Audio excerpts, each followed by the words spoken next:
उसके मुंह से निकली गाली सुनकर सब आंखें फाड़े आयरा को देखने लगे। नितेश जी जो अपने कपड़े पहनकर क्लोजेट से बाहर आए थे, उनके कदम अपनी जगह ही रुक गए और वो हैरानी से आयरा को देखने लगे। कलिका के चेहरे का रंग उड़ गया। अंशिका जी भी हैरानी से अपनी बेटी को देख रही थी।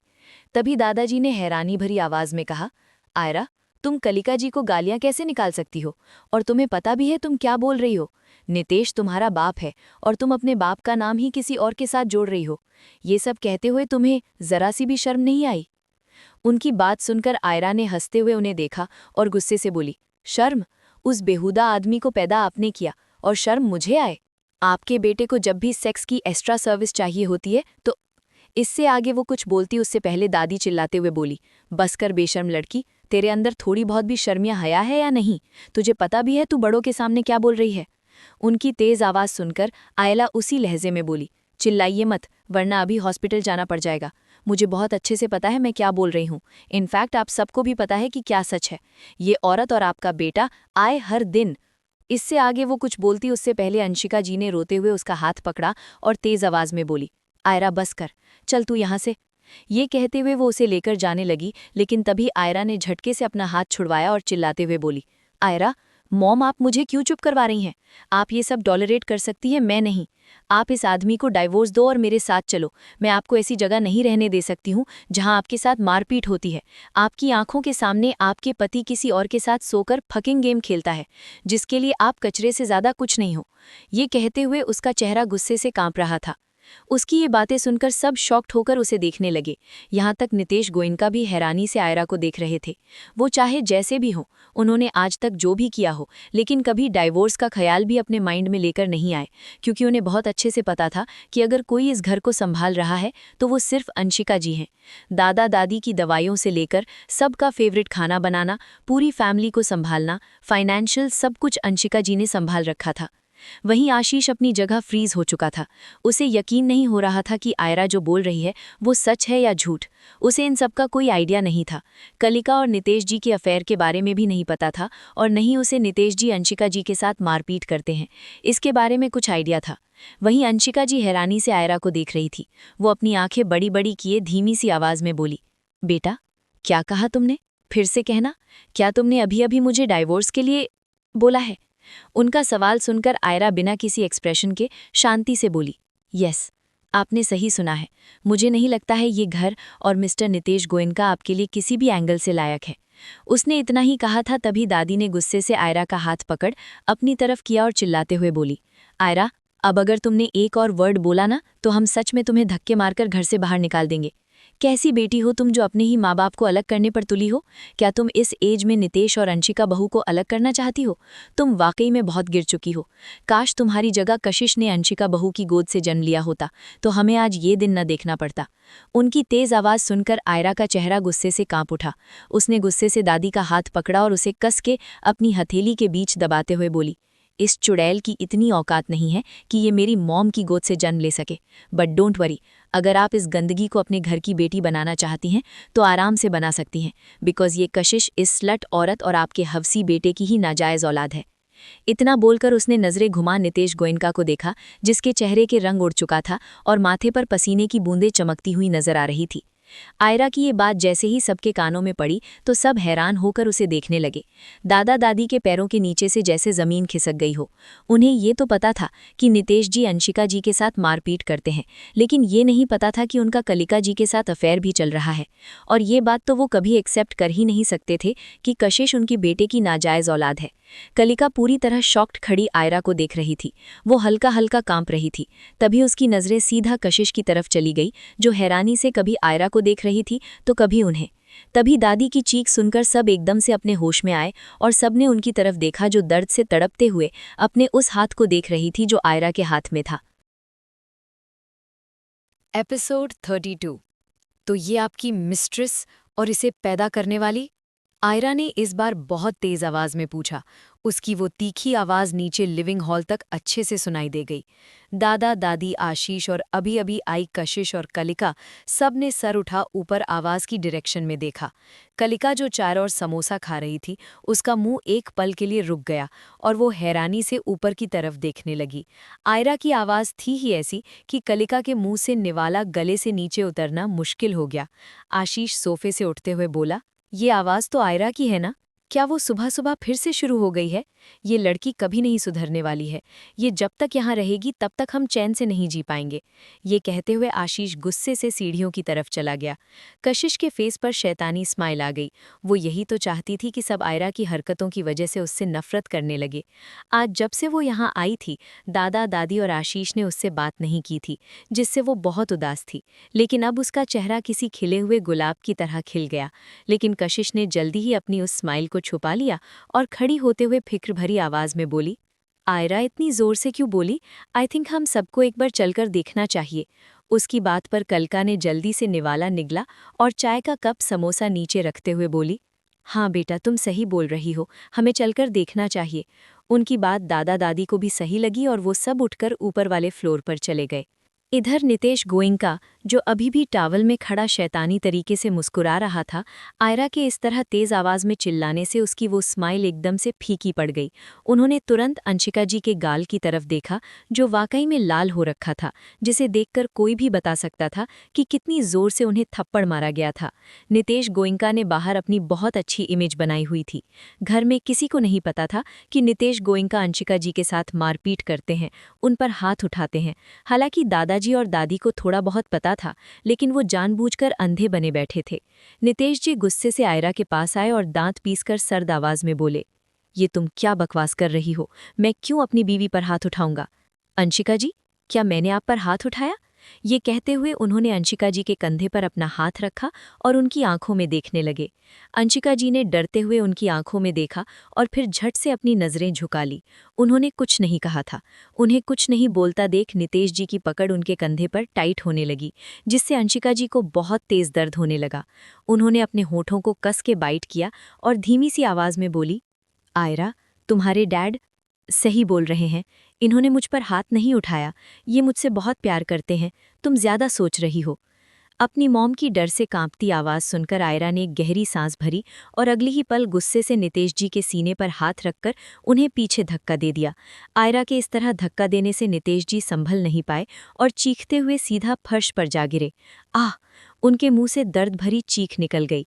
उनकी कोहनी पर चोट लग गई थी। अंशिका जी हैरानी से कभी नीचे पड़े नितेश जी को देख रही थी तो कभी आयरा को, लेकिन तभी उनके कानों में आशीष और दादा दादी की आवाज पड़ी, डैड, नितेश।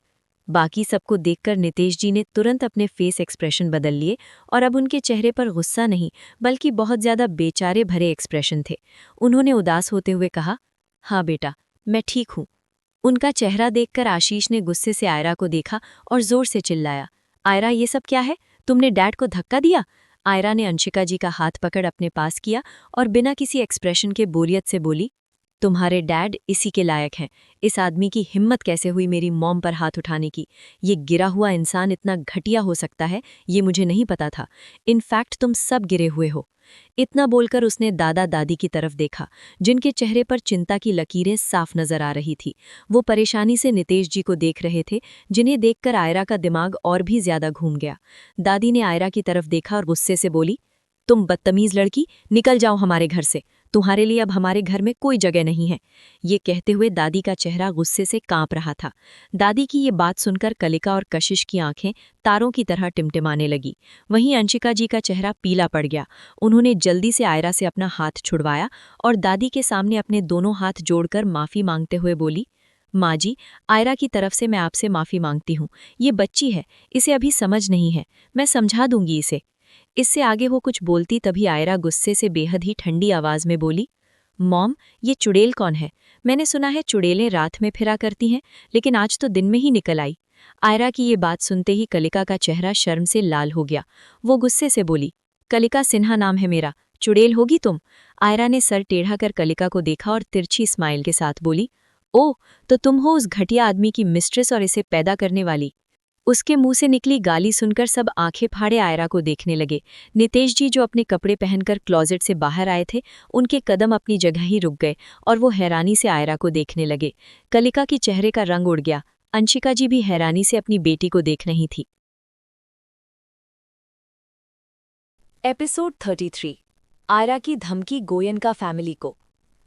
तभी दादी की चीख सुनकर सब एकदम से अपने होश में आए और सबने उनकी तरफ देखा जो दर्द से तड़पते हुए अपने उस हाथ को देख रही थी जो आयरा के हाथ में था। आयरा ने दादी के हाथ को इतनी मजबूती से पकड़ा हुआ था कि उनका वो झुर्रियों से भरा हाथ एकदम से कांप उठा और नसें एक जगह होने लगी, जिससे दादी के पूरे बदन में दर्द की एक तेज लहर दौड़ गई और उनके मुंह से जोर की चीख निकल गई। सबकी नजरें जैसे ही दादी के हाथ पर पड़ी तो एक पल के लिए वो हैरान रह गए, लेकिन फिर आयरा के हाथ से दादी के हाथ को छुड़वाते हुए कलिका ने गुस्से से कहा, ये लड़की सच में पागल हो गई। कोई पागल खाने में फोन करो और कहो कि उनका एक पागल पेशेंट गोयनका मैंशन में है, जल्दी से जल्दी इसे ले जाओ। ये लड़की पता नहीं क्या अनाप शनाप बोले जा रही है और अब ये आंटी का हाथ तोड़ना चाहती है। ये सब बोलते हुए वो आयरा के हाथ से दादी का हाथ छुड़वाने की कोशिश कर रही थी, लेकिन आयरा गुस्से में इस कदर पागल हो गई थी कि उसकी पकड़ हाथ पर ढीली होने के बजाय और भी मजबूत होती जा रही थी। आयरा अपनी हद से ज्यादा लाल खूंखार आंखों से कलिका को देख रही थी, जिसका सारा ध्यान अभी दादी के हाथ पर था। नितेश जी, दादाजी, कशिश, आशीष और अंशिका जी की नजरें जैसे ही आयरा की उन लाल आंखों पर पड़ी तो वो सब एकदम से कांप गए। अंशिका जी को यकीन नहीं हो रहा था कि ये उन्हीं की वो बेटी है जो किसी के सामने बोलती तक नहीं थी, आज तक कभी अपने लिए स्टैंड नहीं लिया, आज वो उनके लिए सबसे लड़ने को तैयार है। नितेश जी की तो हिम्मत ही नहीं हो रही थी कि वो आयरा के पास आकर अपनी मॉम का हाथ छुड़वा दें। तभी आशीष एकदम से अपने होश में आया। वो जल्दी से आयरा के पास आया और उससे दादी का हाथ छुड़वाते हुए बोला, आयरा छोड़ो, क्या तुम दादी का हाथ तोड़ना चाहती हो? और तुम ये सब क्या बकवास किए जा रही हो? उस विहान ने तुम्हारे माइंड में भी ये बात भर दी है कि कशिश डैड की नाजायज बेटी है। लिसन, हमारे डैड ऐसे नहीं हैं। वो मॉम के लिए कितने लॉयल हैं ये मुझे बहुत अच्छे से पता है। डैड मॉम से बहुत प्यार करते हैं। वो कभी मॉम पर हाथ उठाने की सोच भी नहीं सकते हैं। तुम्हें जरूर कोई गलतफहमी हुई होगी। आयरा छोड़ो। ये सब बोलते हुए आशीष ने अपनी पूरी ताकत लगा आयरा के हाथ से दादी का हाथ छुड़वाया। दादी एक बार फिर जोर से चीख पड़ी। इस बार उनकी आंखों से आंसू बहने लगे। वाकई में उन्हें अपने हाथ में बहुत तेज दर्द हो रहा था। इनफैक्ट ऐसा लग रहा था जैसे उनका हाथ टूट गया हो। सबने दादी के हाथ को देखा जो सुर्ख लाल हो रखा था और हाथ की वो छोटी छोटी नसें हल्की फूल गई थी। उनका नीला रंग अच्छे से दिख रहा था। वहीं अंशिका जी आंसू भरी आंखों से एक टक आयरा को देख रही थी, जैसे वो समझने की कोशिश कर रही हूं कि ये उन्हीं की बेटी है या उनकी बेटी की शक्ल में कोई और।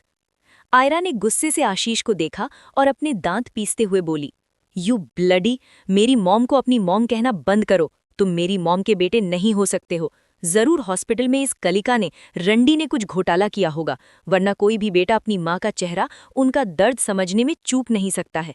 तुम्हें मॉम का लाल चेहरा नजर नहीं आता है या अपने डैड और इस कलिका सिन्हा के बीच की केमिस्ट्री नजर नहीं आती है? ओह सॉरी, केमिस्ट्री नहीं, इनके बीच की बायोलॉजी नजर नहीं आती है। आयरा के मुंह से निकलने वाली गालियां सुनकर सब मुंह फाड़े उसे देखने लगे। आशीष का चेहरा शर्म से लाल हो गया।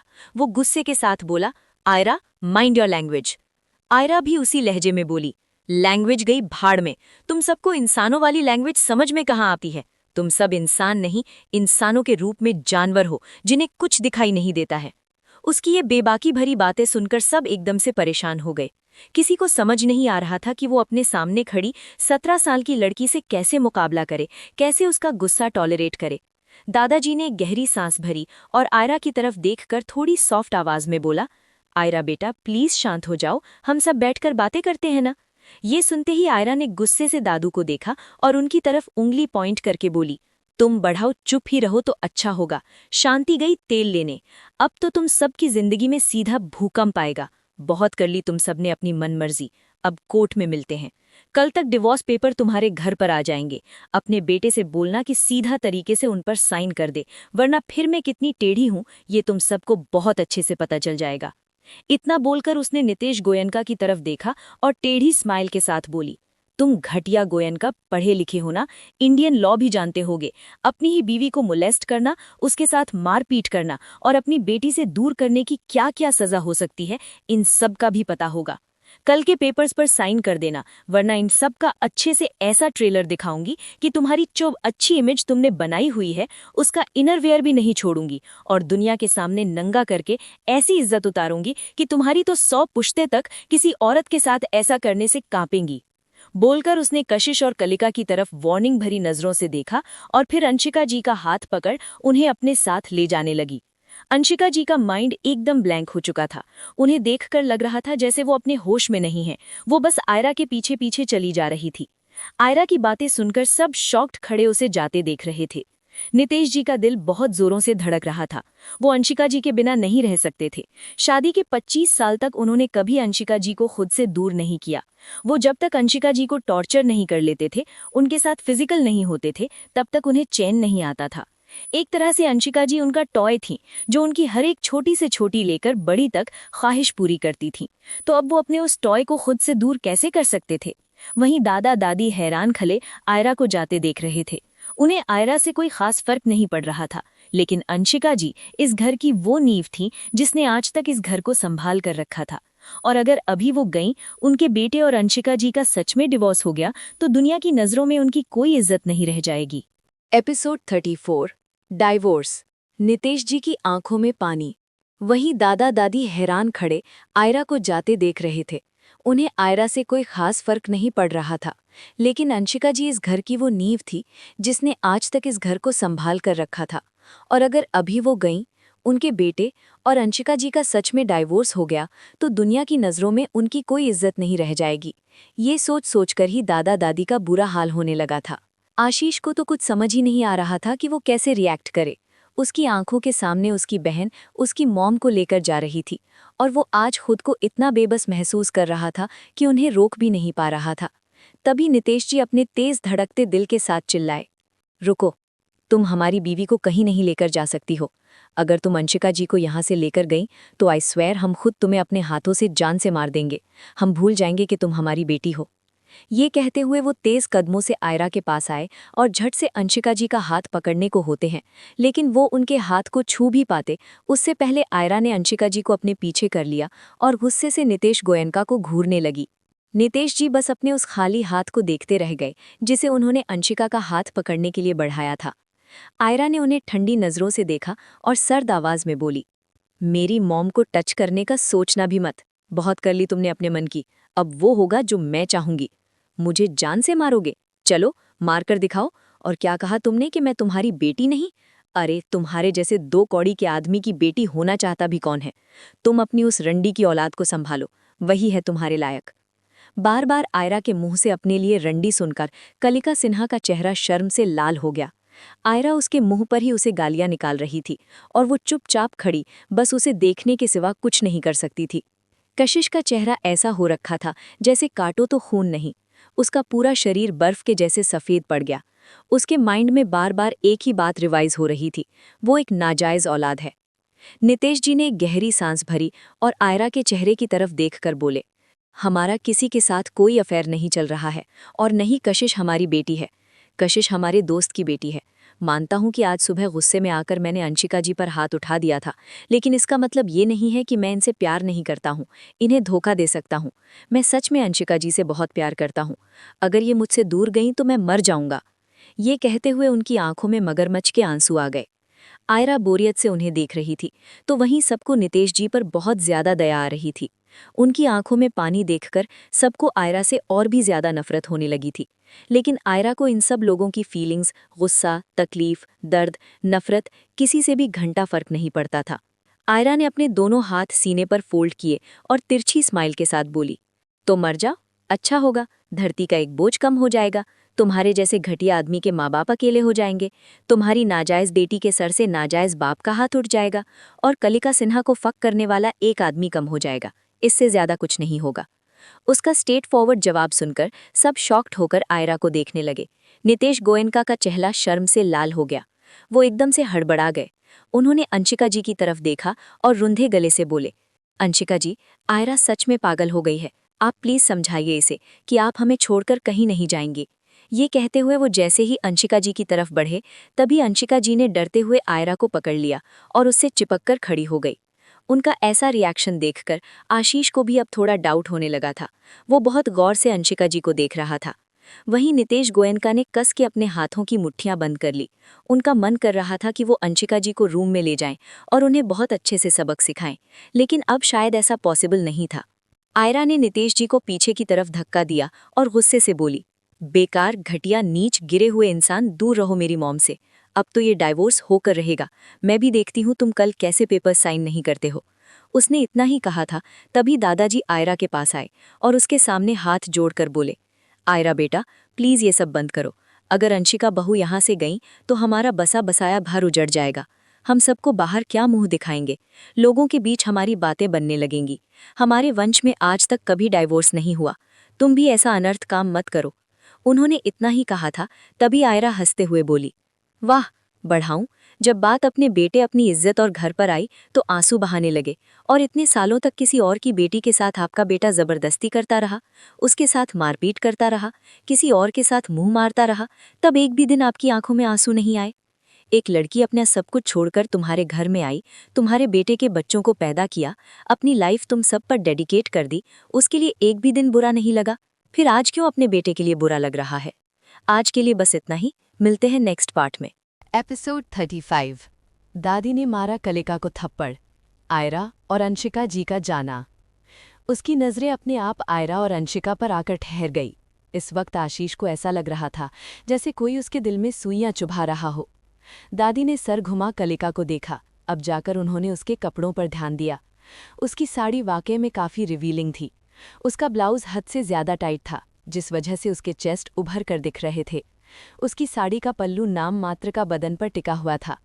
कलिका को देखते हुए दादी की नज़रों में घिन भर आई और चेहरा गुस्से से भर उठा। अगले ही पल दादू दादी में आव देखा न ताव और कलिका और के पास आकर एक जोरदार खींच के थप्पड़ उसके गाल पर जड़ दिया। कलिका का चेहरा एक तरफ झुक गया। कशिश की आंखें हैरानी से बाहर आने को हो गई। वो शॉक्ड खड़ी दादी को देखने लगी। अगले ही पल दादी ने कलिका के बालों को पकड़ चेहरा अपनी तरफ किया और गुस्से दर्द से होते हुए बोली, ये सब तुम्हारी वजह से हो रहा है। आज अगर हमारा घर उजड़ने की कगार पर है तो सिर्फ तुम्हारी वजह से। ये कहते हुए दादी की आंखों से आंसी बहने लगे। पूछो अपने बेटे और इस कलिका सिन्हा की कि इन दोनों का अफेयर नहीं चल रहा है। रात भर होटल के बंद रूम में दोनों क्या करते हैं? ऑफकोर्स भजन तो करने से रहे। ये गटर की शक्ल की औरत, जिसमें इसके बदन का हर हिस्सा अच्छे से नजर आता है, ऐसी रिवीलिंग साड़ी क्यों पहनकर आती है? इसका ये रसीला बदन देखकर तो बड़े से बड़े ब्रह्मचारी की नीयत फिसल जाए। आपका बेटा तो फिर भी हफ्सी भेड़िया है। ये आदमी अपनी खुद की सगी बेटी से ज्यादा क्यों इस स्लट की बेटी को प्यार करता है? इन सब का जवाब दे दीजिए। मैं रुक जाऊंगी यहाँ, कुछ नहीं करूंगी। उसके सवाल सुनकर दादाजी एकदम से खामोश हो गए। उनके पास कहने को कुछ नहीं था। वो चुपचाप खड़े आंसू भरी आंखों से आयरा को देख रहे थे। वहीं आशीष की नज़रें दादाजी पर टिकी थी। वो बेसब्री से वेट कर रहा था कि दादू कुछ बोले और आयरा को गलत साबित कर दे। लेकिन 1 मिनट बाद भी जब दादू के मुंह से एक वर्ड तक नहीं निकला तो आशीष के कदम लड़खड़ा गए और उसे अपने सीने में बहुत तेज दर्द होने लगा। कलिका ने पैनिक करते हुए दादी को देखा और रंग उड़े हुए चेहरे के साथ बोली, आंटी आप ये क्या बोल रही हैं? क्या आपको इस पागल लड़की की बातों पर बिलीव है? आपको अपने बेटे से ज्यादा इस लड़की पर ट्रस्ट है? इसने बोल दिया और आपने मान लिया? छी, आप ऐसा सोच भी कैसे सकती हैं कि मेरा और नितेश जी का कोई अफेयर चल रहा है? अगर ये बातें कशिश के डैड को पता चली तो पता नहीं वो मेरे साथ क्या करेंगे। मैं तो कहीं की नहीं रहूंगी। मैंने कुछ नहीं किया, फिर भी आयरा की बेहुदा बातों की वजह से अब सब मुझे गंदी नज़रों से देखेंगे। मुझे यहाँ आना ही नहीं चाहिए था। बहुत बड़ी गलती कर दी मैंने यहाँ आकर। ये कहते हुए कलिका आंसू बहाने लगी। अपनी सच्चाई सबके सामने ना आ जाए इसलिए वो कुछ भी करने को तैयार थी। वो ऐसे कैसे सब कुछ पता चलने दे सकती थी? अगर सच दुनिया के सामने आ गया तो उसकी बेटी का करियर और वो खुद पूरी तरह बर्बाद हो जाएगी। ऊपर से दुनिया वाले उन दोनों माँ बेटी का जीना हराम कर देंगे। ये सोच सोचकर कलिका बहुत ज्यादा पैनिक करने लगी थी। उसकी बातें सुनकर भी दादी को उस पर बिल्कुल भी यकीन नहीं हुआ। उन्होंने गुस्से से कलिका को देखा और चिल्लाते हुए बोली, निकल जाओ हमारे घर से और फिर कभी यहाँ आने की जरूरत मत करना। तुम्हारे कपड़ों से साफ पता चल रहा है कि तुम्हारी नीयत कैसी है। ये कहते हुए दादी का चेहरा गुस्से से कांप रहा था। कलिका ने एकदम से दादी को देखा। उसे यकीन नहीं हो रहा था कि दादी उसे अपने घर से निकलने का बोल रही हैं। कलिका ने पीले पड़ चुके चेहरे से नितेश जी को देखा, जो परेशानी से उन्हें ही देख रहे थे। उन्होंने आंखों से उन्हें शांत रहने का इशारा किया तो कलिका अपने दांत पीसते हुए शांति से वहीं खड़ी रहती है। नितेश जी का वो इशारा करना आयरा की आंखों से ना बच सका। अचानक ही उसके फेस पर सरकास्टिकली स्माइल आ गई। उसने जोर से तालियां बजाते हुए कहा, वाह मिस्टर नितेश गोयनका, आपको इस घर में घरवाली और बाहर वाली दोनों चाहिए। कितनी हवस भरी है तुझमें हवसी आदमी। ये सुनते ही नितेश जी के साथ सबने आयरा की तरफ देखा। नितेश जी ने गुस्से से कहा, आयरा तुम्हारा बहुत हो रहा है, तुम अपने ही बाप से ये किस लहजे में बात कर रही हो। तभी आयरा बोरियत से उनकी बात बीच में काटते हुए बोली, अच्छा अगर तुम्हें इतना ही घमंड है तो 1 महीने बिना हमारा नाम यूज किए बाहर रहकर दिखाओ, हम मान जाएंगे कि तुम हमारी बेटी नहीं हो। बिना हमारे नाम पावर की तुम कुछ नहीं हो, तुम्हारी कोई वैल्यू नहीं है। एक बार बाहर निकलकर तो देखो, तुम्हें समझ आ जाएगा कि तुम्हारा बाप क्या चीज था। अपने बाप के बदौलत ही तुम इतनी लग्जरी लाइफ जी रही थी।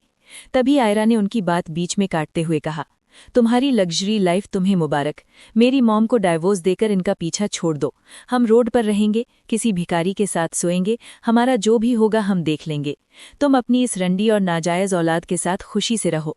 वैसे भी तुम सबकी लाइफ में चंद लम्हों की खुशी बची है, इसे जितना एंजॉय कर सकते हो कर लो, क्योंकि उसके बाद तो तुम सबकी लाइफ में जो भूचाल आएगा जो सब कुछ बर्बाद करके रख देगा। Just wait and watch. अब ये आयरा अंशिका यादव क्या करती है। आज से तुम लोगों का सरनेम तुम सबको मुबारक। मेरी मॉम का सरनेम काफ़ी है मेरे लिए। वैसे भी तुम सबकी लाइफ में चंद लम्हों की खुशी बची है, इसे जितना एंजॉय कर सकते हो कर लो, क्योंकि उसके बाद तो तुम सबकी लाइफ में जो भूचाल आएगा जो सब कुछ बर्बाद करके रख देगा। Just wait and watch. अब ये आयरा अंशिका यादव क्या करती है। आज से तुम लोगों का सरनेम तुम सबको मुबारक। मेरी मॉम का सरनेम काफ़ी है मेरे लिए। इतना बोलकर उसने अंशिका जी की तरफ देखा और उनका हाथ पकड़ते हुए बोली, चलिए मॉम यहाँ से, बहुत बर्दाश्त कर लिया आपने, अब और नहीं। बोलकर वो उन्हें वहां से ले जाने लगी, लेकिन तभी दादी जल्दी से आयरा के पास आई और उसके सामने गिड़गिड़ाते हुए बोली, आयरा बेटा प्लीज, अंशिका बहू को लेकर मत जाओ, तुम जो कहोगी हम वो सब करने को तैयार है। इससे आगे वो कुछ कहती उससे पहले ही नितेश जी ने गुस्से से कहा, माँ आपको कोई ज़रूरत नहीं है इस लड़की के सामने गिड़गिड़ाने की। ये दोनों माँ बेटी बहुत जल्द वापस आएंगी और अपने घुटनों पर बैठकर इस घर में रहने के लिए हमारे सामने गिड़गिड़ाएंगी। इतना बोलकर वो अंशिका जी के सामने आए और गंदी स्माइल के साथ बोले, यहाँ से जाना तुम्हें बहुत भारी पड़ेगा। हमारी जैसी लाइफ आपको कोई नहीं दे सकता है। आई प्रॉमिस आपको अपने यहाँ से जाने का डिसीजन पर बहुत रिग्रेट होगा। नीतीश जी ने ये बात बहुत ज़्यादा एटीट्यूड से कही, जिसे सुनकर अंशिका जी एकदम से काँप गई। उन्होंने कस के आयरा का हाथ पकड़ लिया और अपना सर झुका लिया। दादा दादी रोते हुए सब कुछ देख रहे थे। वहीं कलिका मन ही मन खुश हो रही थी कि एक बार अंशिका इस घर से चली जाएगी तो फिर धीरे धीरे उसकी हुकूमत होने लगेगी। वो इस घर की मालकिन बनकर ऐश की जिंदगी जिएगी। आयरा बोरियत से नितेश गोयनका को देख रही थी। उसने एक गहरी सांस भरी और अंशिका जी की तरफ देखा, जो डर से कांप रही थी। वो बिना कुछ बोले अंशिका जी को लेकर वहां से चली गई और सब बस उन्हें जाते देखते रह गए। नितेश जी ने कस के दांत पीस लिए। उन्हें लगा था कि अंशिका जी उनकी धमकी सुनकर रुक जाएंगी, लेकिन वो नहीं रुकी। इनफैक्ट उनकी तरफ एक नज़र भर करके देखा तक नहीं। आशीष चुपचाप उन्हें जाते देखता रह गया। उसे यकीन नहीं हो रहा था कि उसकी मॉम घर छोड़कर चली गई है। आयरा अंशिका जी को लेकर बाहर सड़क पर आई और कैब का वेट करने लगी। उसके पास कुछ नहीं था, सिर्फ अपने फ़ोन के। आयरा को नहीं पता था कि वो कहाँ जाएंगी, कहाँ रहेगी, कैसे सब कुछ संभालेगी, लेकिन उसे खुद पर पूरा यकीन था कि वो सब कुछ आराम से संभाल लेगी। अंशिका जी ने आयरा की तरफ देखा और रुंधे गले से बोली, आयरा बेटा, सबके सामने मैंने तुमसे कुछ नहीं कहा था, लेकिन अभी कह रही हूँ, वापस चलते हैं। हम कहाँ जाएंगे? नितेश जी हमें कहीं नहीं चैन से रहने देंगे। वो बहुत ज़्यादा पावरफुल हैं। हम जहाँ भी जाएंगे वो ज़रूर प्रॉब्लम्स क्रिएट करेंगे। वो कभी हमें सुकून से नहीं रहने देंगे। माँ जी और पापा जी भी बहुत उदास थे। चलो वापस चलते हैं। अंशिका जी की डरी सहमी फिक्र भरी बातें सुनकर आयरा ने सर घुमा उनकी तरफ देखा और झुंझलाते हुए बोली, आर यू सीरियस मॉम? आपको अभी भी उन लोगों की पड़ी है जिसकी वजह से आपने इतना दर्द टॉलरेट किया। आपको नितेश गोयनका से डरने की ज़रूरत नहीं है। वो नीच आदमी हमारा कुछ नहीं बिगाड़ सकता है। ये कहते हुए वो अपने फ़ोन में कुछ करने लगी। अंशिका जी ने कुछ बोलने के लिए अपना मुंह खोला, लेकिन तभी आयरा ने फ़ोन से नज़रें हटा उन्हें देखा। उसकी नज़रों को खुद पर देखकर अंशिका जी ने वापस अपना मुंह बंद कर लिया और किसी मासूम छोटे बच्चे की तरह झट से सर झुका लिया। उनकी इस हरकत पर आयरा के फेस पर हल्की सी स्माइल आ गई। ठीक उसी वक्त उनके सामने एक कैब आकर रुकी। आयरा ने अपना फोन बैग में रखा और अंशिका जी को कार के अंदर बैठाए खुद भी उनके बगल में बैठ गई। नितेश जी अपने रूम की बालकनी में खड़े उनकी कैब को जाते देख रहे थे। उन्होंने तुरंत अपना फोन निकाला और किसी को कॉल करके कहा, मेरी सो कॉल्ड बीवी और बेटी को कहीं भी रहने के लिए जगह नहीं मिलनी चाहिए। सारे hotels, restaurants, apartments, rent house, कहीं भी उन्हें जगह नहीं मिलनी चाहिए। अगर ऐसा नहीं हुआ तो अपनी मौत के लिए खुद से सेज तैयार कर लेना। इतना बोलकर उन्होंने कॉल कट कर दिया और बहुत ही ज्यादा गंदे तरीके से हंसने लगे।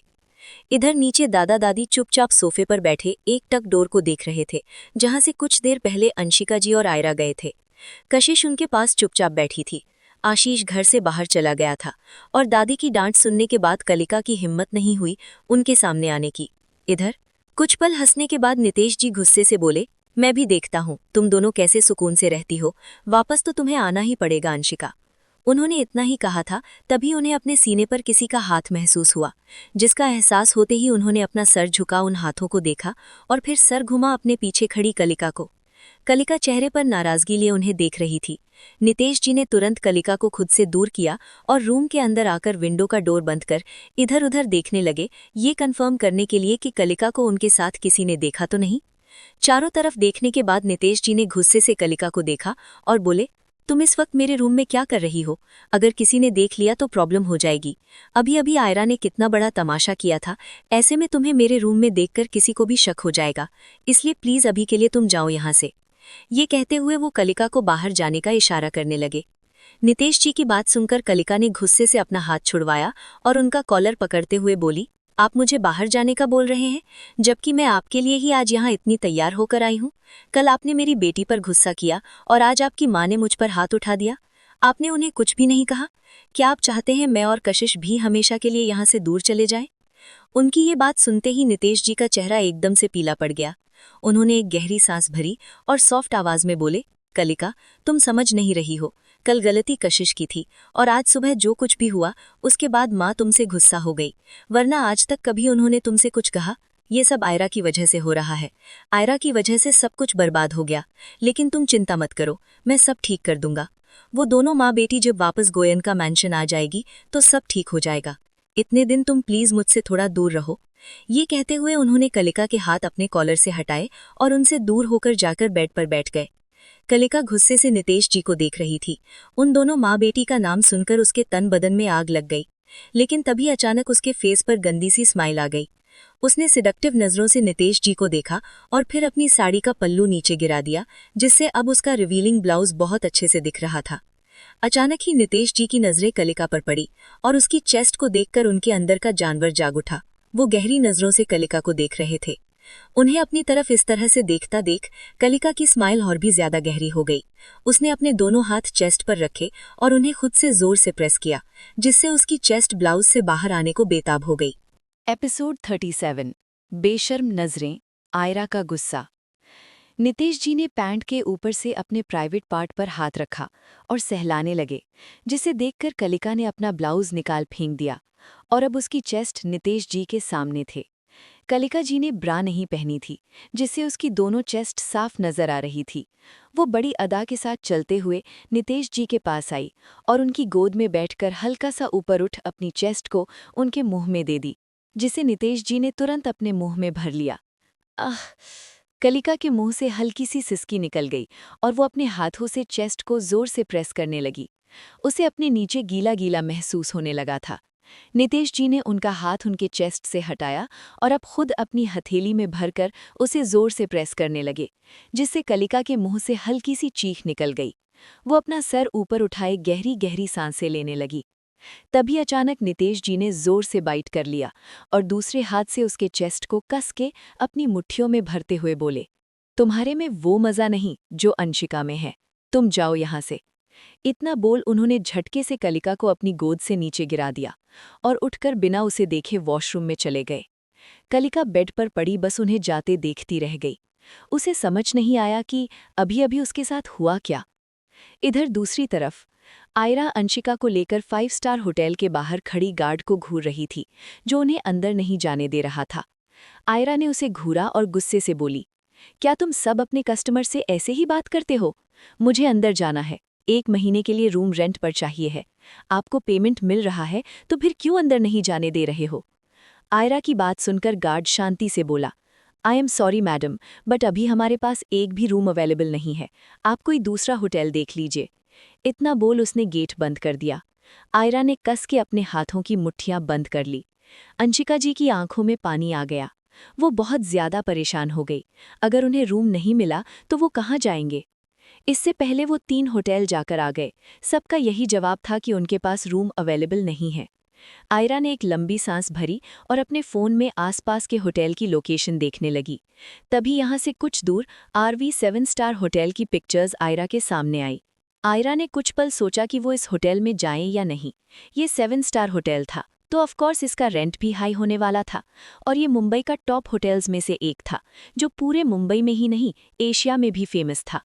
आयरा के पास अब इस होटल में रूम बुक करने के अलावा और कोई ऑप्शन नहीं था, क्योंकि उसने आसपास सारे होटल्स में पूछ लिया था।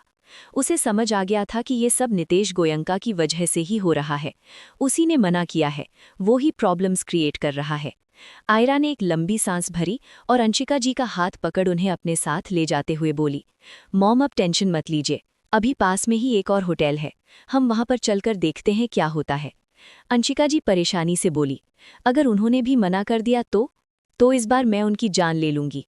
आयरा ने गुस्से से कहा, क्योंकि अभी वो बहुत ज्यादा इरिटेट हो गई थी। उसका जवाब सुनकर अंशिका जी एकदम से चुप हो गई और लाचारी से आयरा को देखने लगी। कुछ देर बाद अंशिका जी और आयरा होटल के बाहर खड़े उसकी बिल्डिंग को देख रहे थे, जो ऊंचाइयों को छू रही थी। आसपास आने जाने वाले लोग अजीब नज़रों से आयरा को देख रहे थे, क्योंकि अभी वो अपने नाइट शूट में ही थी। उसके बाल थोड़े बिखरे हुए थे और उसके वो सॉफ्ट फूले हुए गाल धूप की वजह से लाल हो रखे थे, जिससे वो बहुत क्यूट लग रही थी। अंशिका जी ने अपने होठों को बाइट करते हुए कहा, बेटा, इस होटल का रेंट? तभी आयरा बीच में बोली, वो सब मैं देख लूंगी, आप चलिए मेरे साथ। इतना बोलते हुए वो उनका हाथ पकड़ होटल के अंदर आ गई। वहीं इसी होटल के 3rd फ्लोर के VIP एरिया में बने ग्लास के लग्जरी रूम में इस वक्त गहरा सन्नाटा पसरा हुआ था। साइड में लगे रॉयल सोफे पर 2 आदमी परेशानी से बैठे अपने सामने सिंगल सोफे पर बैठे रिव्यांश को देख रहे थे, जो आराम से अपनी गन के साथ खेल रहा था। उसने black pant with black shirt पहना था। शर्ट के ऊपर से 3 बटन खुले थे, जिससे उसकी मस्कुलर चेस्ट झांकते हुए नजर आ रही थी। शर्ट की स्लीव्स को कोहनी तक फोल्ड थी, जिससे उसके हाथों की अट्रैक्टिव मसल्स उसे किलर लुक दे रही थी। सामने बैठे मिस्टर मेहरा ने टेबल पर पड़ी फाइल को देखा और फिर वापस रिव्यांश को देखकर धीमी सी आवाज में बोली, mister Oberoi, try to understand, हम ये डील त्रिजल ओबेरॉय के साथ नहीं कर सकते हैं। हम इस प्रोजेक्ट पर नितेश गोयंका के साथ काम करने वाले हैं।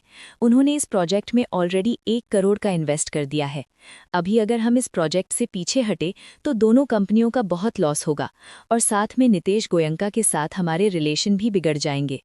उनकी बात सुनकर रिव्यांश ने अपना सर सोफे के हेड रेस्ट पर टिकाया और आंखें बंद कर माथे पर गन रब करते हुए बोला, So you're not going to take it easy? उसने बेहद आराम से अपनी बात कही, लेकिन पता नहीं क्यों उसकी ये आवाज़ सुनकर मिस्टर मेहरा के माथे पर पसीना आ गया। वो कुछ बोलते उससे पहले ही उनके कानों में किसी की तेज आवाज़ पड़ी, You motherfuckers will get me out of here! मैं भी देखती हूँ तुम सब कैसे मुझे यहाँ से निकालते हो। इसी के साथ सामान टूटने फूटने की आवाज़ें भी उन्हें सुनाई देने लगी। किसी लड़की की इतनी ऊंची आवाज़ सुनकर मिस्टर मेहरा और उनके डैड रितेश मेहरा एकदम से चौंक गए। तो वही रिव्यांश के कानों में जैसे ही वो आवाज़ पड़ी तो उसका दिल एक बार फिर बेकाबू होकर जोरों से धड़कने लगा। रिव्यांश ने झट से अपनी आंखें खोली। वो धीमी सी आवाज़ में बोला, एंग्री एंजल। इसी के साथ वो उठा और ग्लास विंडो के पास आकर अपने हाथ से कर्टन्स को थोड़ा सा साइड कर नीचे देखा, जहां आयरा सामने खड़े गार्ड्स को देखते हुए आसपास पड़ा सामान उठा तोड़े जा रही थी। आज के लिए बस इतना ही, मिलते हैं नेक्स्ट पार्ट में। Episode 38 Angry Angel Don't even touch her। रिव्यांश ने झट से अपनी आंखें खोली। वो धीमी सी आवाज में बोला, एंग्री एंजल। इसी के साथ वो उठा और ग्लास विंडो के पास आकर अपने हाथ से कर्टन्स को थोड़ा सा साइड कर नीचे देखा, जहां आयरा सामने खड़े गार्ड्स को देखते हुए आसपास पड़ा सामान उठा तोड़े जा रही थी। सारे गार्ड्स के साथ वहां मौजूद हर एक शख्स हैरानी के साथ आयरा को देख रहे थे। उनमें से कुछ लोगों ने आयरा को कल की रेस में देखा था और उसके जीतने के बाद वो उसके बहुत बड़े फैन हो गए थे, इसलिए वो अपना फ़ोन निकाल आयरा की फ़ोटो क्लिक करने लगे। वहीं कुछ लोग शॉक्ड नज़रों से आयरा को देख रहे थे। आयरा जो भी चीज़ें तोड़ रही थी तो वो सब बहुत ज़्यादा एक्सपेंसिव थी, उनकी कीमत लाखों में थी। अंशिका जी घबराहट से आयरा को देख रही थी। उन्हें समझ नहीं आ रहा था कि उनकी बेटी को क्या हो गया जो ये बात बात पर हाइपर हो जाती है। तभी एक गार्ड जल्दी से आगे आया और वो आयरा को जैसे ही रोकने के लिए गुस्से से टच करने वाला होता है, ठीक उसी वक्त उसके फ़ोन में मैसेज की रिंगटोन बजी, जिसे सुनकर वो एकदम से चौंक गया और उसका हाथ जहाँ था वहीं रुक गया। आयरा ने अपने पास खड़े गार्ड को सर्द नज़रों से देखा और फिर अगले ही पल कांच का टेबल उठा उसके पैरों के पास में तोड़ दिया। एक तेज़ आवाज़ के साथ कांच का टेबल टूटकर बिखर गया। गार्ड तुरंत पीछे हो गया। उसने एक नज़र आयरा को देखा और फिर जल्दी से अपना फ़ोन निकाल चेक किया और उसमें आया हुआ मैसेज देखकर उसकी आंखें हैरानी के साथ बड़ी बड़ी हो गई। Don't even touch her. ये मैसेज देखकर गार्ड एक पल के लिए शॉक्ड हो गया और दूसरे ही पल उसकी हैरानी डर में बदल गई। उसे समझ नहीं आ रहा था कि उसके बॉस का इस मामूली सी लड़की से क्या रिश्ता है जो उन्होंने इसे टच करने से मना कर दिया, जबकि वो एक के बाद एक एक्सपेंसिव सामान तोड़े जा रही है। तभी गार्ड की नज़रें अचानक ही थर्ड फ्लोर की विंडो के पास खड़े रिव्यांश पर पड़ी, जिसे देखते ही उसने अपने मुंह में आए सलाइवा को निगला और तुरंत पीछे हो गया। तकरीबन 10 मिनट बाद जब आयरा ने अपने आसपास का सारा सामान तोड़ दिया और वो सैटिस्फाई हो गई तो उसने रुककर सबकी तरफ देखा। सब हैरान परेशान होकर उसे ही देखे जा रहे थे। रिव्यांश ने अपना फ़ोन निकाल मैनेजर को कॉल किया और उसे कुछ बोलकर कॉल कट कर दिया। उसकी नज़रें एक पल के लिए भी आयरा के चेहरे से नहीं हटी थी। 5 मिनट बाद मैनेजर भागते हुए आयरा के पास आया और रिस्पेक्टफुली उसके सामने सर झुकाकर बोला, ma'am, what is your problem, how can we help you. Aira ने सर टेढ़ा कर सर्द नज़रों से मैनेजर को देखा और गुस्से के साथ बोली, आप अब आकर मुझसे ये पूछ रहे हो कि मुझे क्या प्रॉब्लम है। मुझे रूम चाहिए और ये रिसेप्शनिस्ट मुझे बोल रही है कि रूम खाली नहीं है। मुझे अभी इसी वक्त रूम चाहिए। रूम का रेंट मैं एक्स्ट्रा में देने को रेडी हूँ। वहीं मैनेजर का ध्यान आयरा की बातों से ज़्यादा टूटे फूटे सामान पर था।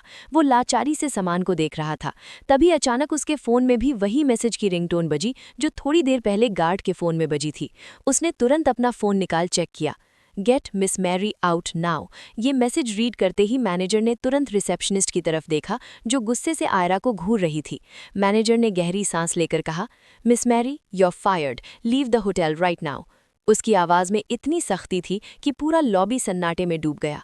रिसेप्शन पर खड़ी मिस मैरी का चेहरा पल भर में उतर गया। What, but sir. वो कुछ कहती इससे पहले ही मैनेजर ने ठंडी नज़रों से उसे रोक दिया। मैनेजर ने बिना किसी एक्सप्रेशन के कहा, आपको सैलरी आपके अकाउंट में ट्रांसफ़र कर दी जाएगी, अब आप जा सकती हैं। कोई हमारे कस्टमर के साथ मिसबिहेव करे, उसे सर्विस देने से मना करे, ये यहाँ के रूल्स नहीं हैं, सो आप जा सकती हैं। मिस मैरी की आंखों में पानी आ गया। उसे सफाई देने का भी मौका नहीं मिला था। उसने गुस्से से एक नज़र आयरा को देखा, क्योंकि उसे उसी की वजह से यहाँ से निकाला जा रहा था। उसने तो ये सब कुछ नितेश गोयनका के आदमी के कहने पर किया था। मिस मैरी को लगा था कि ये नॉर्मल सी दिखने वाली लड़की क्या ही कर सकती है, लेकिन अभी इसी की वजह से उसे यहाँ से निकाला जा रहा था। मिस मैरी ने अपना पर्स उठाया और वहां से चली गई। मैनेजर ने आयरा की तरफ देखकर झट से कहा, ma'am, please come with me, we'll arrange the best suite for you right now. Aira ने बिना कुछ कहे उसे बस एक ठंडी नज़र से देखा, फिर धीरे से बोली, next time make sure your staff knows how to talk. Manager ने हाँ में अपना सर हिलाया और आयरा को रूम की की देते हुए कहा, मेम, आपको जितने दिन यहाँ रहना है आप रह सकती हैं। आप पे जब यहाँ से जाओ तब कर देना, कोई प्रॉब्लम नहीं है। आयरा ने रूम की ली और मैनेजर को बिना कुछ बोले एटीट्यूड से अंशिका जी का हाथ पकड़ वहां से अपने रूम की तरफ चली गई। मैनेजर बस उसे जाते देखता रह गया। उसने एक गहरी सांस भरी और गार्ड्स की तरफ देखकर बोला, ये सब कुछ साफ कर दो and get the suite next to hers ready and make sure nobody disturbs her, not even by mistake। इतना बोल वो दूसरी तरफ चले गए। गार्ड्स को कुछ समझ नहीं आया कि ये लड़की आखिर है कौन जिसके लिए मैनेजर भागते हुए यहाँ आया और इसके करोड़ों का नुकसान करने के बाद भी इसे लॉस फाइन करने को नहीं बोला। इधर आयरा अंशिका को लेकर रूम के अंदर आई और उन्हें बेड पर बैठाते हुए बोली, मॉम, आप रेस्ट कीजिए, मैं थोड़ी देर में आती हूँ। बोलकर उसने अंशिका को बेड पर बैठाया और वहां से जाने लगी, लेकिन तभी अंशिका जी उसका हाथ पकड़ते हुए बोली, बेटा तुम कहाँ जा रही हो। वकील से बात करने कहा, आपका और उस घटिया गोयनका के डाइवोर्स के लिए। उसका जवाब सुनते ही अंशिका जी का चेहरा पीला पड़ गया। वो पैनिक करते हुए बोली, बेटा ये तुम क्या बोल रही हो? वो मुझे कभी डाइवोर्स नहीं देंगे। मेरे पास सिर्फ तुम ही हो और मैं तुम्हें नहीं खो सकती हूँ। तुम नहीं जानती हो उन्हें, वो बहुत बुरे हैं, किसी भी हद तक गिर सकते हैं। ये कहते हुए वो रोने लगी क्योंकि वो आयरा को बिल्कुल नहीं खोना चाहती थी। उनकी बात सुनकर आयरा ने उनका हाथ पकड़ा और शांत करते हुए बोली, मॉम जस्ट रिलैक्स, कुछ नहीं होगा मुझे। उस नीच आदमी की इतनी औकात नहीं है कि वो मुझे कुछ कर दे। आप टेंशन मत लीजिए, कुछ नहीं होगा मुझे, आप बस रेस्ट कीजिए। बोलकर उसने अंशिका को बेड पर सुलाया और जबरदस्ती उनसे अपना हाथ छुड़वा रूम से बाहर निकल गई। आयरा अपने फोन में किसी को मैसेज करते हुए चल रही थी। उसका सारा ध्यान अपने फोन में था। तभी अचानक वो किसी से टकरा गई। आह! आयरा के मुंह से हल्की सी चीख निकल गई। उसके हाथ से फोन छूटकर नीचे गिर जाता है और वो खुद भी गिरने वाली होती है, लेकिन तभी सामने खड़े शख्स ने उसकी पतली कमर में हाथ डाल गिरने से बचा लिया। आयरा का दिल बहुत जोरों से धड़कने लगा। उसने अपने धड़कते दिल के साथ आंखें खोली और सामने खड़े शख्स का चेहरा देखते ही उसकी आंखें छोटी हो गईं। वो अपने सामने खड़े शख्स को घूरने लगी। आज के लिए बस इतना ही, मिलते हैं नेक्स्ट पार्ट में। आज का चैप्टर फ्री दिया है, तो जो भी रीडर्स पढ़ते हैं वो लाइक कमेंट। एपिसोड 39 आयरा की गालियां। फर्स्ट किस। ने अपने तेज धड़कते दिल के साथ आंखें खोल सामने खड़े शख्स को देखा और उसे देखते ही उसकी आंखें छोटी हो गई। वो बुरी तरह उसे घूरने लगी। रिव्यांश ने उसकी पलती कमर को अपनी बड़ी सी हथेली में पकड़ा हुआ था। उसकी उंगलियां आयरा की कमर को टॉप के अंदर से टच कर रही थी। आयरा का टॉप हल्का सा ऊपर उठ गया था, जिससे रिव्यांश का आधा हाथ उसकी कमर को छू रहा था तो आधा कपड़े के ऊपर था। पीछे 10 से 11 गार्ड्स खड़े हैरानी से मुंह फाड़े अपने बॉस को देख रहे थे, जो एक छोटी सी लड़की को अपनी बाहों में लिए खड़ा था। उन सबको देखकर लग रहा था जैसे उन्हें कोई बहुत बड़ा सदमा लगा हो। रिव्यांश इस वक्त हल्का सा आयरा के चेहरे पर झुका था, जैसे उसकी गर्म सांसें आयरा को अच्छे से अपने गाल पर फील हो रही थी। आयरा वैसे ही उसकी बाहों में खड़ी उसे घूरते हुए बोली, आप अ, क्या मेरा पीछा करते हुए यहाँ आए हो? How disgusting are you? Beautiful लड़की देखी नहीं और लाइन मारने आ गए। ये कहते हुए उसने बड़ी अदा के साथ अपने बालों को पीछे झटक दिया और घमंड भरी स्माइल के साथ रिव्यांश को देखने लगी।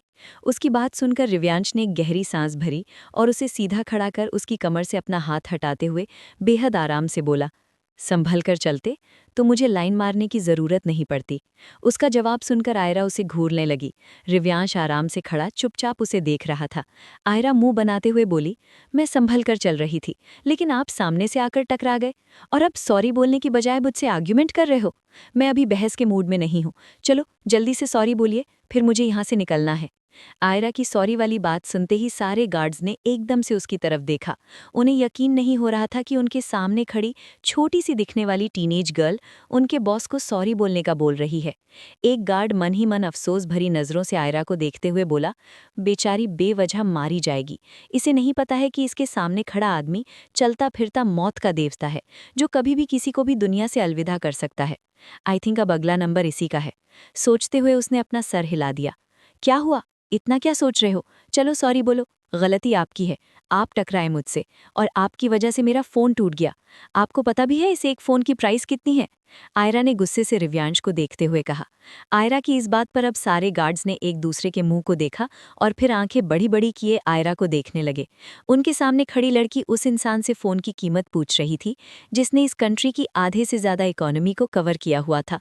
उसे खुद नहीं पता था कि उसके पास कितनी प्रॉपर्टी है। इनफैक्ट आयरा इस वक्त जिस होटल में खड़ी थी वो भी रिव्यांश का ही था। रिव्यांश ने एक नज़र नीचे पड़े फ़ोन को देखा और फिर आयरा की आंखों में देखकर बोला, I don't know what the price of your phone is, but it seems quite expensive. उसका जवाब सुनकर आयरा ने उसके पीछे खड़े गार्ड्स को देखा और फिर वापस रिव्यांश की तरफ देखकर बोली, देखने में तो आप ठीक ठाक लगते हो, फिर इतने पुअर कैसे? और ये आपके पीछे खड़े सांड किसके हैं? बोलकर वो गार्ड्स को घूरने लगी, जो अभी भी अपनी आंखें बड़ी बड़ी किए उसे ही देख रहे थे। आयरा के मुंह से खुद के लिए सांड वर्ड सुनकर सारे गार्ड्स आंखें छोटी कर उसे घूरने लगे। रिव्यांश बिना किसी एक्सप्रेशन के बोला, मेरे बॉस के। उसका जवाब सुनते ही गार्ड्स ने एकदम से उसकी तरफ देखा। आयरा ने अपना सर हिलाकर कहा, ऑलराइट, क्या आप अपने बॉस के सामने भी ऐसी ही गलतियां करते हो?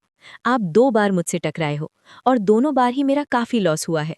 अब फिर कभी मुझसे मत टकराना, आप मेरे लिए लकी नहीं हो। इतना बोलकर वो वहां से जाने लगी, लेकिन तभी उसके कानों में रिव्यांश की आवाज पड़ी, बट आप मेरे लिए काफ़ी लकी हो, और जो मेरे लिए लकी होता है मैं उसे कहीं नहीं जाने देता हूँ। मुलाकातें तो अब होती रहेंगी। ये सुनते ही आयरा के कदम रुक गए। उसने सर टेढ़ा कर अजीब नज़रों से रिव्यांश को देखा, जो बिना किसी एक्सप्रेशन के अपने दोनों हाथ पैंट की पॉकेट में डाले खड़ा उसे ही देख रहा था। आयरा वापस उसके पास आई और गुस्से से बोली, यू, मैंने बोला ना कि इसके बाद आप मेरे सामने नहीं आओगे। अगर अगली बार मेरे सामने आए तो आपकी माँ बहन एक कर दूंगी। ये सुनते ही रिव्यांश के फेस एक्सप्रेशन एकदम से बदल गए। उसने आयरा को देखा और अगले ही पल उसकी कमर में हाथ डाल उसे वॉल से लगा दिया। आयरा की आंखें हैरानी से बड़ी बड़ी हो गई। रिव्यांश आयरा पर झुका हुआ तेज आवाज में बोला, you all get out of here. बोलते हुए उसकी आवाज काफी तेज थी, जिसे सुनकर सारे गार्ड्स कांप गए और वो सब तुरंत वहां से निकल गए। आयरा ने एक नजर जाते हुए गार्ड्स को देखा और दूसरे ही पल रिव्यांश के सीने पर अपने दोनों हाथ रखकर गुस्से से बोली, गेट अवे फ्रॉम मी। लेकिन तभी रिव्यांश ने उसके दोनों हाथों को पकड़ उसकी पीठ से लगाया और उसे अपने करीब करके सर्द आवाज में बोला, आपको गालियां किसने सिखाई? पिद्दी जितनी हो नहीं और गालियां निकालती हो। अगली बार आपके मुंह से गालियां निकली तो मुझसे बुरा कोई नहीं होगा। ये कहते हुए उसकी गर्म सांसें आयरा के चेहरे पर पड़ रही थी। उसकी बात सुनकर आयरा गुस्से से उसे घूरने लगी। वो कसमसाते हुए बोली, आप होते कौन हो मुझे कुछ भी कहने वाले? मेरी मर्जी, मेरा। जिसे गालियां निकालने का मन करेगा मैं निकालूंगी। मुझे रोकने वाला कोई नहीं है। उसका जवाब सुनते ही रिव्यांश ने ठंडी नजरों से उसे देखा और कहा, अब निकाल कर दिखाओ गालियां। आयरा कुछ पल उसे देखती रही और दूसरे ही पल गुस्से से बोली, आप मदरफक। इससे आगे वो कुछ बोलती उससे पहले ही रिव्यांश ने उसके हाथ को छोड़कर पीछे से उसके बालों को पकड़ा और हल्का सा अपना सर टेढ़ा कर दूसरे ही पल आयरा के होठों को कैप्चर कर लिया। एपिसोड 40। आयरा का मिस्टर देशमुख से मिलने जाना। DNA test report. वो कुछ बोलती उससे पहले ही रिव्यांश ने उसके हाथ को छोड़कर पीछे से उसके बालों को पकड़ा और हल्का सा अपना सर टेढ़ा कर दूसरे ही पल आयरा के होठों को कैप्चर कर लिया। उसकी इस हरकत पर आयरा की आंखें हैरानी से बाहर आने को हो गई। अगले ही पल वो अपने होश में आई और बुरी तरह रिव्यांश की बाहों में छटपटाने लगी। लेकिन रिव्यांश ने उसे अच्छे से पकड़ा हुआ था, जिससे वो चाहकर भी हिल नहीं पा रही थी। रिव्यांश ने अपने होंठ सिर्फ आयरा के होठों पर रख रखे थे। वो उसे किस नहीं कर रहा था। आयरा के सॉफ्ट होठों को टच करते ही रिव्यांश की बॉडी रिएक्ट करने लगी। उसे अपने अंदर हलचल महसूस होने लगी। उसका दिल बहुत जोरों से धड़क रहा था। तभी अचानक आयरा को अपने नीचे कुछ फील हुआ, जिसका एहसास होते ही उसने तुरंत नजरें झुका नीचे देखा, जहां और फिर अगले ही पल आयरा ने हड़बड़ाते हुए अपनी नजरें हटा ली। उसका पूरा चेहरा लाल हो गया। वहीं रिव्यांश को जब एहसास हुआ कि आयरा की नज़रें कहाँ टिकी थी, तो उसने उससे दूर होकर नज़रें झुका देखा, जिसे देखकर रिव्यांश को बहुत ज़्यादा एम्बैरेसमेंट फील होने लगा। उसे खुद नहीं समझ आ रहा था कि आखिर इस लड़की में ऐसा भी क्या है जो इसके करीब आते ही उसकी बॉडी इस तरह से रिएक्ट करने लगती है, जबकि आज से पहले कभी उसके साथ ऐसा नहीं हुआ। वो हड़बड़ाते हुए तुरंत वहां से वॉशरूम चला गया।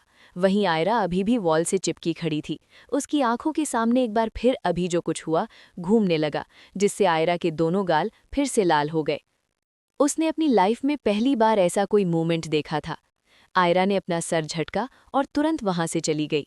इधर लिव्यांश अपने दोनों हाथ वॉल पर टिकाए शावर के नीचे आंखें बंद किए खड़ा था। उसकी आंखों के सामने बार बार आयरा के वो पिंक लिप्स आ रहे थे, जिन्हें आज उसने छुआ था। रिव्यांश की सांसें गहरी होने लगी। उसने झटके से अपनी आंखें खोली और गुस्से से एक जोर का पंच वॉल पर मारते हुए बोला, आह, ये क्या हो रहा है? एंजल, ये आप अच्छा नहीं कर रही हैं। आप मुझे अपने कंट्रोल में नहीं कर सकते हैं। उनके टच में आते ही मेरी बॉडी इतना क्यों रिएक्ट करने लगती है? ये सब नहीं होना चाहिए। ये कहते हुए उसने साइड में रखा टॉवल उठाया और उसे अपनी कमर पर बांधकर बाहर आ गया। लेकिन अभी भी उसकी आंखों के सामने आयरा का चेहरा घूम रहा था। इधर दूसरी तरफ तकरीबन आधे घंटे बाद आयरा वकील के सामने आराम से बैठी उसका चेहरा देख रही थी। ये मुंबई के सबसे बड़े वकील थे, जिनकी फीस लाखों में थी। आयरा ने इन्हीं से अपॉइंटमेंट लिया था, क्योंकि उसे जल्द से जल्द डाइवोर्स करवाना था, ताकि वो अपनी मॉम को उन सब से अलग कर सके। उन्हें पूरी तरह नितेश जी से आज़ाद करना चाहती थी। मिस्टर देशमुख ने आयरा को देखा और सीरियस आवाज़ में बोले, मैम, क्या मिस्टर गोयन का इस डाइवोर्स के लिए अग्रीड है? बिकॉज दोनों में से एक भी अग्री नहीं है तो डाइवोर्स नहीं हो सकता है। आयरा ने मिस्टर देशमुख को देखा और ठंडी आवाज में बोली, मिस्टर देशमुख, अगर अग्रीड होने की बात है तो प्लीज़ क्लियर कर लीजिए। नितेश गोयनका किसी चीज़ पर तब तक अग्री नहीं करते जब तक उनके सामने कोई मजबूत वजह ना हो, और मैं वही वजह बन चुकी हूँ। ये सारे डॉक्यूमेंट्स मैंने खुद तैयार करवाए हैं। प्रूफ्स चाहिए तो ढेरों हैं, धोखे के, झूठ के और इमोशनल टॉर्चर, एक्स्ट्रा अफेयर, ज़बरदस्ती, यहाँ तक उनकी नाजायज़ बेटी भी है। ये कहते हुए उसने मिस्टर देशमुख के सामने एक फाइल रख दी। मिस्टर देशमुख हैरानी के साथ आयरा को देख रहे थे। उन्हें अपने कानों पर यकीन नहीं हो रहा था कि अभी अभी आयरा ने उनसे क्या कहा है। नितेश गोयनका ने सबके सामने अपनी बहुत अच्छी इमेज बनाई हुई थी। सब उन्हें चैरिटी पर्सन की नज़रों से देखते हैं, और अब उन्हीं की बेटी के मुंह से ऐसी बातें सुनकर यकीन करने में थोड़ा टाइम तो लगने वाला था, और ख़ास करके वो बेटी जो पूरे इंडिया में अपने बदतमीज़ और रूड बिहेव की वजह से फेमस है। मिस्टर देशमुख को इस तरह हैरानी से खुद की तरफ देखता देख आयरा अपनी आईब्रो को रब करते हुए बोली, "What happened? Why are you looking at me like that? कोई भूत देख लिया है क्या?" आयरा की आवाज़ सुनकर मिस्टर देशमुख अपने होश में आए। उन्होंने हड़बड़ाते हुए आयरा से अपनी नज़रें हटाई और फाइल को अपने हाथ में उठाते हुए बोले, "sorry, my attention was diverted. आपने जो कहा है वो सब सच है क्या?" इतना बोल उन्होंने आयरा को देखा। आयरा ने अपनी पलकें हाँ में झपका दी। मिस्टर देशमुख एक गहरी सांस लेकर बोले, "आपके पास कोई प्रूफ है कि मिस्टर गोयनका की कोई नाजायज़ औलाद है और उनका किसी और के साथ एक्स्ट्रा अफेयर चल रहा है? मिस्टर गोयनका बहुत पावरफुल है, बिना किसी सॉलिड प्रूफ के हम कुछ नहीं कर सकेंगे।" ये कहते हुए उन्होंने जैसे ही फाइल को देखा तो उनके आगे की बात मुंह में ही रह गई। आयरा के फेस पर डेविल स्माइल आ गई, और वो उसी स्माइल के साथ मिस्टर देशमुख को देखने लगी। मिस्टर देशमुख की नज़रें फाइल पर टिकी थी, जो कशिश की डीएनए टेस्ट रिपोर्ट थी, और उसका ब्लड 99.99% नितेश गोयनका के डीएनए से मैच हो रहा था, जिससे ये बात साफ क्लियर हो रही थी कि कशिश नितेश गोयनका की ही नाजायज़ औलाद है, जो अभी दुनिया के सामने माणिक सिन्हा की बेटी है और देश की टॉप मॉडल्स में एक है। सबसे यंग एक्टर्स में उसका नाम फर्स्ट पोजीशन पर लिया जाता है। मिडिल क्लास फैमिली से बिलोंग करने की वजह से लोग उसे बहुत ज़्यादा पसंद करते हैं, और साथ में उसके टैलेंट की भी बहुत तारीफ करते हैं। हर्ष की नज़रों में भी कशिश एक बहुत अच्छी लड़की है, जो बिना किसी स्पोर्ट के इतना फेमस हो गई, जबकि सच किसी को नहीं पता था। कशिश के पीछे नितेश गोयनका खड़े थे, तो कशिश का इतना फेमस होना नॉर्मल था। मिस्टर देशमुख को अपनी आंखों पर बिलीव नहीं हो रहा था कि देश का इतना बड़ा चैरिटी पर्सन इतना घटिया हो सकता है, जो अपनी ही बीवी को धोखा देकर किसी और के साथ अफेयर रखता है, और यहाँ तक एक नाजायज़ औलाद भी है जिसे दुनिया अपनी आइडल के रूप में देखती है। मिस्टर देशमुख ने आज तक न जाने कितने ही केस सॉल्व किए हैं, अनगिनत गुनहगारों को सज़ा दिलवाई। वो कभी किसी केस को लेकर इतने हैरान नहीं हुए जितने आज हुए। आयरा ने उनकी आंखों के सामने चुटकी बजाते हुए कहा, "मिस्टर देशमुख।" आयरा की आवाज़ सुनकर वो एकदम से अपने होश में आए। उनका चेहरा गुस्से से कांपने लगा। जिस इंसान के लिए उनकी आंखों में हमेशा रिस्पेक्ट नजर आती थी, अभी उनकी आंखों में उस इंसान के लिए सिर्फ गुस्सा ही गुस्सा था। मिस्टर देशमुख ने आयरा की तरफ देखा और बोले, "ये रिपोर्ट रियल है ना?" ऑफकोर्स रियल ही है। उन्होंने खुद से सवाल करके खुद ही जवाब दे दिया, क्योंकि रिपोर्ट को देखते ही उन्हें पता चल गया था कि रिपोर्ट रियल है। ये देश के सबसे बड़े हॉस्पिटल से आई हुई रिपोर्ट थी। लेकिन मिस्टर देशमुख को अभी तक एक बात समझ नहीं आई कि उनके सामने बैठी 17 साल की लड़की इतने बड़े हॉस्पिटल से रिपोर्ट कैसे लेकर आ सकती है, और वो अपने ही बाप के खिलाफ केस कर रही है, जबकि उसका बाप कितना पावरफुल है ये सब बहुत अच्छे से जानते हैं। आज के लिए बस इतना ही। मिलते हैं नेक्स्ट पार्ट में।